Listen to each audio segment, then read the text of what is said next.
যে আপোনালোকে জানে যে বৰপেটা সত্ৰৰ আমাৰ এটা পৰম্পৰা আছে যে যিকোনো ব্যক্তিৰ মৃত্যু হ'লে এমাহ কালৰ সময়ৰ ভিতৰত মানে মৃতকৰ তেওঁৰ আত্মাৰ সদ্গতিৰ অৰ্থে ভগৱানৰ নাম কীৰ্তন কৰে থিয় নাম এভাগী পতা হয়।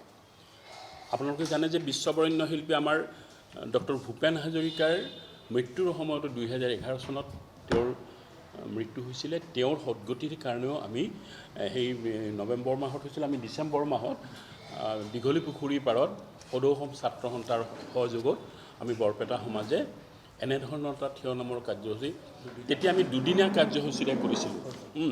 আৰু তাত বিভিন্ন দল সত্ৰসমূহৰ বিভিন্ন থিয় নামৰ দলে ইয়াত ভাগ লৈছিল।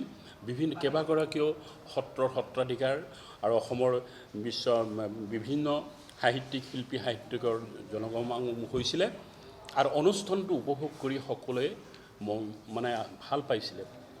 গতিকে আমি আমাৰ বিশ্ববৰেণ্য আটাইৰে হৃদয়ৰ শিল্পী জুবিন গাৰ্গৰ এমাহ 19 তাৰিখে হ'ব আৰু সেই উপলক্ষে আমি বৰপেটা সমাজৰ তৰফৰ পৰা যে 19 তাৰিখে ৰাতিপুৱা 8 বজাৰ পৰা নিশা 8 বজালৈ লতাশিল খেলপথাৰত আমি এই অখণ্ড থিয় নাম যিটো আমাৰ ৰাতিপুৱাৰ পৰা আৰম্ভ হ'ব নিশালৈ 8 বজালৈ বিভিন্ন দলে ইয়াত থিয় নাম পৰিৱেশন কৰিব তেওঁৰ স্মৃতি যুগমীয়া কৰি ৰাখিবৰ কাৰণে।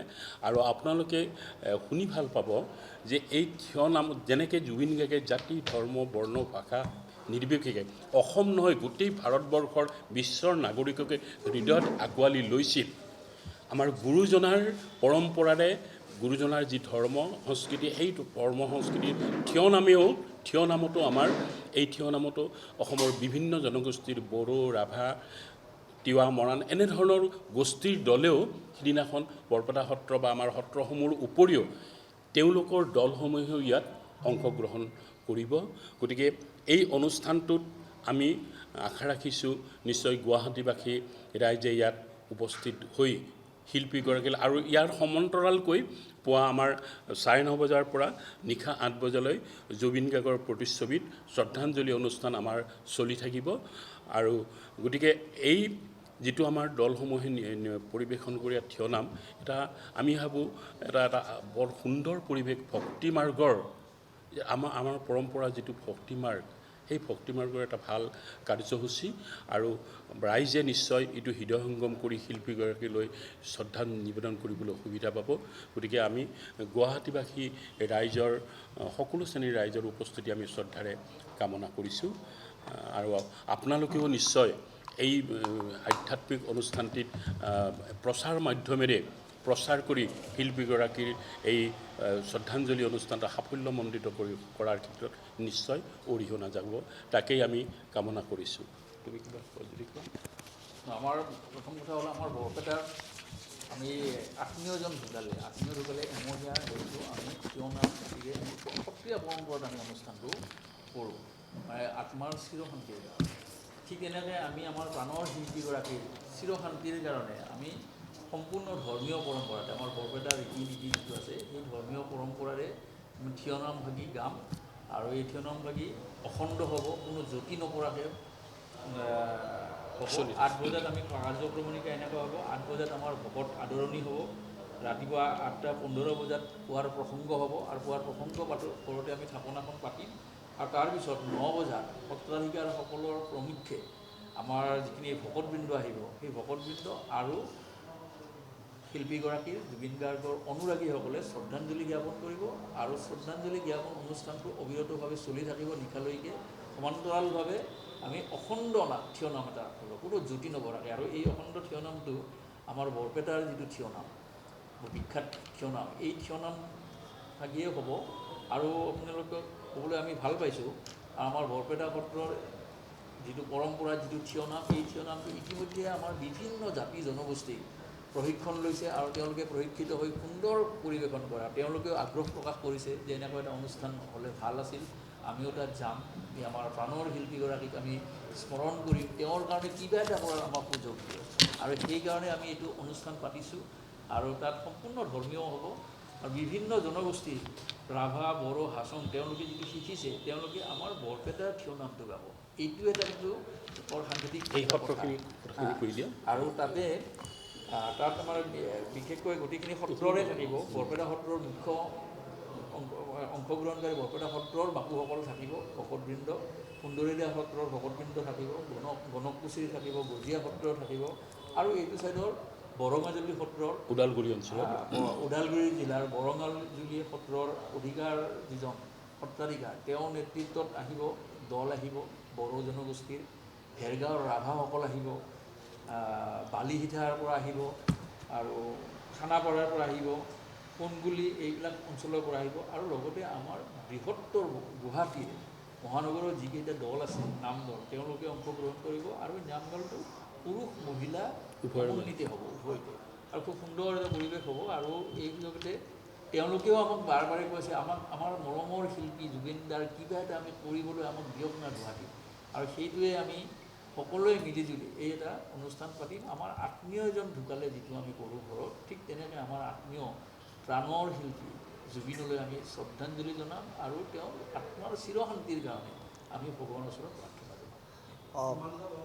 নমস্কাৰ।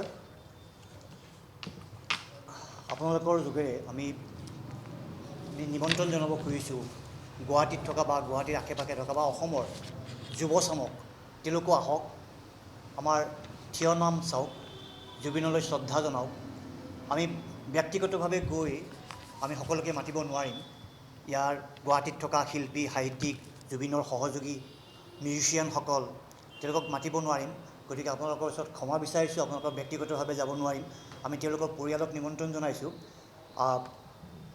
আমি এখন আমন্ত্ৰণী পত্ৰ এইখন কৰিছোঁ, আমন্ত্ৰণী পত্ৰ। তাত আমি গোটেইখিনি কৈছোঁ। আমন্ত্ৰণী পত্ৰখন মই মাতি দিছোঁ আৰু বিশ্ববৰেণ্য শিল্পী জুবিন গাৰ্গৰ এমহীয়া তিথিত 12 ঘণ্টীয়া অখণ্ড থিয় নাম। শ্ৰদ্ধাৰ সুধীবৃন্দ, নমস্কাৰ আৰু আন্তৰিক শ্ৰদ্ধা গ্ৰহণ কৰিব। সংগীত নক্ষত্ৰ, বিশ্ববৰেণ্য গণশিল্পী, মহানায়ক, অসমৰ হিয়াৰ আমঠু জুবিন গাৰ্গৰ অকাল তথা আকস্মিক মৃত্যু অসম তথা বিশ্বৰ এক অভাৱনীয় ঘটনা। তেখেতৰ বিদেহ আত্মাৰ চিৰশান্তি কামনা কৰি বৃহত্তৰ বৰপেটা সমাজ গুৱাহাটীয়ে বৰপেটা সত্ৰ তথা অসমৰ বিভিন্ন সত্ৰৰ সত্ৰাধিকাৰৰ তত্বাৱধানত প্ৰায় 1000 ভকতবৃন্দৰ অংশগ্ৰহণেৰে 19/10/2025 তাৰিখে মহান শিল্পীজনৰ এমহীয়া তিথিৰ দিনা 12 ঘণ্টীয়া থিয় নামৰ এক ধৰ্মীয় অনুষ্ঠান পাতিবলৈ মনস্থ কৰিছোঁ। সেয়েহে বিশ্ববাসীৰ প্ৰাণৰ শিল্পী জুবিন গাৰ্গৰ এমহীয়া তিথিত আপোনালোকৰ উপস্থিতি আমি আন্তৰিকতাৰে কামনা কৰিলোঁ। সেৱাৰে বৃহত্তৰ বৰপেটাৰ সমাজৰ হৈ গুৱাহাটীৰ হৈ ডালিম দাস সভাপতি, বিক্ৰমাদিত্য দাস কাৰ্যকৰী সভাপতি, চিত্ৰৰঞ্জন ওজা সম্পাদক, আহ্বায়ক মণ্ডলী ৰমেন দাস, কুশান চৌধুৰী, মঞ্জিত দাস, ৰবীন্দ্ৰনাথ দাস, বিশ্বজিৎ ওজা, খনীন্দ্ৰ কুমাৰ দাস। গতিকে আমি আপোনালোক আটাইকে আমি সেইদিনাখন তাত উপস্থিত থাকিব বুলি আমি আশা ৰাখিলোঁ, আৰু আপোনালোকৰ সহায় সহযোগিতা, সংবাদ মাধ্যমৰ সহায় সহযোগিতা আমি আন্তৰিকতাৰে কামনা কৰিলোঁ। আৰু কাৰ্যসূচী আছে আমাৰ হাতত। কাৰ্যসূচীখিনি মই আপোনালোকক এতিয়া আমি দিম। আপোনালোকে নিশ্চয় থাকিব সেইদিনাখন আমি আশা ৰাখিছোঁ। আৰু কিবা লতাশিল খেলপথাৰত হ'ব, আমি কৈছোঁ লতাশিল খেলপথাৰত হ'ব। ইয়াত আমাৰ কাৰ্যসূচীখন আমাৰ ইয়াত মাতি দিছে এতিয়াও। আমাৰ টাইমিংটো হ'ল আপোনাৰ এবাৰ কোৱা হৈছে ৰাতিপুৱা 9:30 বজাৰ পৰা সন্ধিয়া 8 বজালৈ হ'ব থিয় নাম, আৰু তাৰ মাজে মাজে আমাৰ শ্ৰদ্ধাঞ্জলি অনুষ্ঠান চলি থাকিব। শ্ৰদ্ধাঞ্জলি জনাই থাকিব পাৰিব। লতাশিলত হ'ব। আৰু এনে আমাৰ অনুষ্ঠানটো ৰাতিপুৱা 8 বজাৰ পৰা 8 বজাৰ মানে আৰম্ভণতে আমাৰ সেই নাম প্ৰসংগ যিটো প্ৰসংগ হ'ব সেইবিলাক থাকিব, নহয় জানো? হয়। আৰু শেষত নাম যেতিয়া সমাপ্ত হ'ব তেতিয়া সত্ৰাধিকাৰসকল উপস্থিত যেতিয়া থাকিব তেওঁলোকে আমাক আশীষ বচন আৰু ভকত বিদায় বুলি আমাৰ এটা অনুষ্ঠান থাকিব। সেইটো সত্ৰীয়া নিয়মত আমি কৰিম। আমি সমূহ জাতি, জনগোষ্ঠীৰ, ধৰ্মাৱলম্বীৰ লোকক আমি আহিবলৈ অনুৰোধ জনাইছোঁ, আৰু বিশেষকৈ যুৱচামকো আমি অনুৰোধ জনাইছোঁ তেওঁলোকো আহক। আৰু আমি পৰিয়ালবৰ্গকো আমন্ত্ৰণ জনাইছোঁ। তেওঁলোকৰ যথেষ্ট অনুষ্ঠান আছে, গতিকে তথাপিও তেখেতৰ সুপত্নী তেখেতেও আমাক কৈছে মই যিমান পাৰোঁ চেষ্টা কৰিম অন্ততঃ আশীষ লোৱাৰ কাৰণে। গতিকে সেই সময়ত হয়তো তেখেতেও আহিব আশীষ লোৱাৰ কাৰণে, সত্ৰাধিকাৰৰ পৰা আশীষ লোৱাৰ কাৰণে। প্ৰায় 10টামান কম নহয়, 10টাতকৈ বেছি হ'ব, হ'ব পাৰে। তেওঁলোকে গাব। আৰু তেওঁলোকৰ লগত যিহেতু এইখন আমি অনুষ্ঠানটো কৈছোঁ আমি বৃহত্তৰ মানে গুৱাহাটীত থকা বৰপেটীয়া সমাজ, গতিকে বৰপেটীয়া মানুহখিনি মেক্সিমামে নাম থিয়নাম গীত এইখিনি জানে, তেওঁলোকে গোটেইখিনি সহযোগ কৰিব। দল হিচাপে হয়তো 10টামান আমাৰ আমন্ত্ৰণ কৰা হৈছে।